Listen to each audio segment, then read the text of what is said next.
So hello guys, আজকে আমার প্রচুর খিদা পেয়েছে, প্রচুর। তা আমার বরকে বললাম কি, শোনো না, আমার খুব খিদা পেয়েছে। তা আমার বর বলল কি, ঠিক আছে দাও, আমি আজকে একটা জিনিস বানিয়ে তোমাকে খাওয়াই। আমি বললাম, তুমি আমাকে একটা জিনিস বানিয়ে খাওয়াবে? তুমি তো আজ পর্যন্ত একটাও জিনিস বানাওনি। মানে আমার বর কি রান্না জানেই না বানাতে করতে, ঠিক আছে, এই জন্য। তো বললো হ্যাঁ আমি বানাতে পারবো, দাও। আমার ঠিক আছে, নাও বানাও। তো দেখলাম কি চাউমিন বানাচ্ছে আমার বর, এসব কাটাকুটি করছে। তারপরে আমি দেখে বললাম কি, কিছু হেল্প লাগবে নাকি? বলছে না না, কিছু হেল্প লাগবে না, আমি সব করে নিয়েছি, তুমি যাও রেস্ট করো। আমি বললাম আচ্ছা ঠিক আছে, তুমি বানাতে পারবে তো?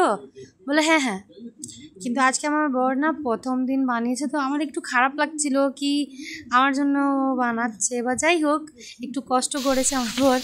কিন্তু চাউমিনটা দেখতে তো খুব ভালো লাগলো কি, হ্যাঁ কী কী জিনিস, অনেক জিনিস ওর মধ্যে দিয়ে রান্নাটা চাউমিনটা বানিয়েছে, ঠিক আছে।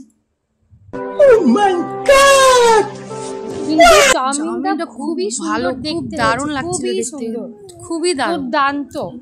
আর টেস্টটা খেয়ে দেখি, আহ কি টেস্ট, এত টেস্ট চাউমিন আমি নিজেই বানাই তো এত টেস্ট আসে না। সত্যি বলছি বন্ধুরা, শুধু আমার হাজব্যান্ড বানিয়েছে ওইটার জন্য বলছি না, সত্যি খুব দারুণ দারুণ দারুণ টেস্ট, খুবই দারুণ।